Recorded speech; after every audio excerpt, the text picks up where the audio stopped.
આજ ખૂબ આનંદિત થયા અને યજ્ઞ નારાયણ ભગવાનનું પ્રાગટ્ય થયું. બોલ યજ્ઞ નારાયણ ભગવાન કી જય. યજ્ઞ નારાયણ ભગવાન હાથમાં પ્રસાદનો સ્વરૂપ લઈને આવ્યા અને વશિષ્ઠ બાપજીને આપ્યો છે. વશિષ્ઠ બાપજીએ પોતાના શિષ્ય રાજા દશરથને આપ્યું કે રાજા, આ તમારી ત્રણેય રાણીઓને યોગ્યતા પ્રમાણે આપી દો. અયોધ્યામાં એક નહીં 4 પુત્ર થશે. રાજા તો હરખાતા આવીએ માં કૌશલ્યાના ઓરડે ગયા છે. કૌશલ્યાને પ્રસાદમાંથી અડધો ભાગ આપ્યો, અર્ધ ભાગ કૌશલ્યાએ. કારણ કે કૌશલ્યાના ઉદરમાં ભગવાનની અડધી શક્તિ છે.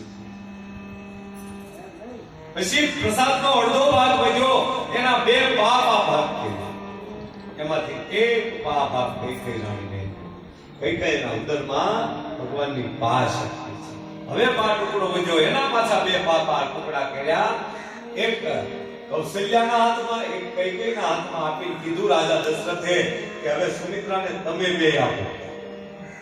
એટલે કૌશલ્યામાં સુમિત્રાને જ્યારે પ્રસાદ દેવા ગયા ને ત્યારે સુમિત્રામાં એ પ્રસાદનો હાથમાં લઈ લીધો, પણ કીધું કે માં, આનાથી મારે જે ગર્ભ રહેશે, મારે દીકરો થશે ને, એ તારા દીકરાની સેવામાં આવશે.